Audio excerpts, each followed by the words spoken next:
Thank you, Mr. Speaker. To ask the Secretary of State for the Foreign and Commonwealth Office if he will make a statement on the recent violence in India and the Citizenship Amendment Act. Minister. Thank you, Mr. Speaker. And with your permission, I will respond to this urgent question as the Foreign Secretary is abroad in Turkey today. The British High Commission in New Delhi and our extensive diplomatic network of Deputy High Commissions across India are monitoring closely the recent violence in India and developments around the Citizenship Amendment Act. The events in Delhi last week were very concerning and the situation is still tense. The death of one protester is one too many. So we urge restraint from all parties and trust the Indian government will address the concerns of people of all religions in India. We also condemn any instance of violence, persecution or targeting of people based on religion or belief, wherever it happens in the world. India has a proud history of inclusive government and religious tolerance. Its secular constitution, which guarantees equality before the law, has been an exemplar of inclusive democracy. After his re-election, I note that Prime Minister Modi promised to continue this under the guiding principles of together with all, development for all and trust for all. These shared strengths and values are central to the governance of both our countries. It's a central message of our foreign policy that societies are stronger and safer when we embrace our diversity rather than fear it. And related to this, many people have made clear they have concerns about the Government of India recently signing into law the Citizenship Amendment Act, which expedites the path to citizenship for Hindus, Sikhs, Buddhists, Parsi and Christians, but notably not Muslims or minority sects. The UK government also has concerns about the potential impact of the legislation. And it's because of our close relationship with the Government of India that we are able to discuss difficult issues with them and make clear our concerns where we have them, including on the rights of minorities. Most recently, my ministerial colleague, Lord Ahmed of Wimbledon, raised these concerns about the impact of the CAA with a senior member of India's Ministry of External Affairs on 25th of February. Officials from the British High Commission in New Delhi also raised our concerns about the potential impact of the CAA and the police response to those protests with the state government of Uttar Pradesh on 7th of February. Our former High Commissioner in New Delhi, Sir Dominic Asquith, also raised the issue with the Government of India last month, as did foreign and Commonwealth officials with the Indian High Commission in London. More broadly, the UK engages with India at all levels, including union and state governments, and with NGOs to build capacity and share expertise to promote human rights for all. We will continue to follow events closely and continue to raise our concerns where we have them. Thank you, Mr. Speaker. I find the words for the Honourable Gentleman rather vassal in relation to his statement here. We brought him to this dispatch box. We made the comments. I made the comments on Thursday to the Leader of the House, and there's coming here now concerning the sickening violence against Muslims we have seen in recent weeks in India. Proposals of the Citizen Amendment Act. The CAA enables the documented migrants from neighbouring countries to seek Indian citizenship, provided they meet one condition, that they are not Muslim. This is first such law that has been passed in India since its independence. Next will come a national register of citizens. Undocumented Muslim migrants will automatically be excluded, held in concentration camps, identified for deportation. Through these laws, the Prime Minister Modi is turning a hateful nationalistic slogan into brutality. And he recently said Hindu Unka Hindustan, which literally translated means India for the Hindus. The CAA has generated nationwide protests from Muslims and secular Hindus, prompting an ultra-nationalist BJP politicians to demand that the sectarian hate mob hits back. Recently in Delhi, there has been over 40 people killed by these mobs were attacking Muslim homes and families and taking no notice of any of the authorities taking any notice on this issue.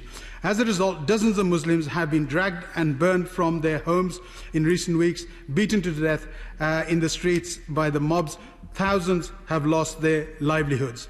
And while the Indian police look on passively and the Modi cynically counts the benefits of electoral success, for those who support India, we want to see its rightful place as one of the global leaders in the 21st century with a place in the United Nations Security Council. It is sickening to see such dissent and hatred and mob rule. So my question today is, what is the government doing to take India off this path and provide protection for the Muslim population in India? Has he raised this issue with his Indian counterpart, and has he threatened to raise them at the Commonwealth and UN level? Because if India behaves like this, like a state with no regard for human rights and the rule of law or the freedom of religion, it must urgently be made to face the consequences of its behaviour. Yeah. Can I just say before I bring the Minister in, I'm expecting to run this up to 40 minutes. Minister. Thank you, Mr. Speaker. I can assure the honourable gentleman that we deplore what we've seen over the last few weeks. The violence that has been recorded and broadcast is deplorable. We condemn this, but I would assure him that we do and have raised our concerns with the Indian government, especially when we have concerns over matters like this. And as I mentioned in the statement, we do have concerns about the impact of the CAA.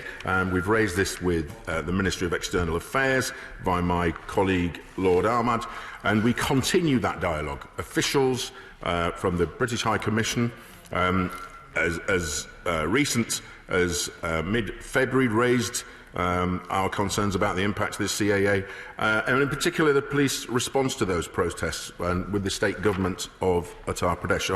I can give him our assurance that our dialogue is ongoing with the Indian government. Bob Blackman. Thank you, Mr. Speaker. I commend my honourable friend for his statement thus far, particularly on the aspect of one protester being killed is one too many. He will be clearly aware that it is not just Muslims that have been killed, it has been Hindus killed as well as part of the riots. Will he also confirm that there have been 514 arrests following these riots, and the police have organised 330 separate meetings with different communities to bring them together to calm the situation down? And will he therefore commend that action in restoring peace and tranquillity to Delhi? Minister. Well, I know the honourable gentleman takes a very keen interest in these affairs. I would commend and applaud any action that is attempting to take out the tension. There is severe tension currently in parts of India over the CAA. So I would applaud and commend any action that tries to take out the heat of the situation. Alan Smith. Thank you, Mr. Speaker. There's obviously a lot of agreement across the House, and I commend the Minister for his statement, which I would agree with as far as it went. And I think we in this House need to be clear that we can go a lot further on this. This situation has been, as we've heard, occasioned by deliberate Indian government policy in targeting Muslims with the citizenship amendments. But in short term, I think there is a real role for the UK government to do, which wasn't mentioned in the statement, which is to build on the RESIST framework of the government communication framework, in that I believe it's obvious that there is online disinformation being used within India in order to inflame these tensions. I'd commend the Government Communication Service and the Cabinet Office on this work. I think the UK is in a position to do a real assessment of the online actors and the malign actors who are, aside from the Indian government policy, which is one issue, and I would urge the Minister to step up his efforts in that dialogue. But there are online efforts that could be made against this sort of disinformation because people are at risk of further violence. Minister. Well, the honourable gentleman raises a very sensible and important point. I'm pleased that he welcomes that report. Any measures, be it attempting to clamp down on online disinformation or the measures that my honourable friend for Harrow has raised are very welcome. We are constantly in contact over these issues. We know how important this is to members of this House and their constituents who may have family involved in this area, so I appreciate his comments.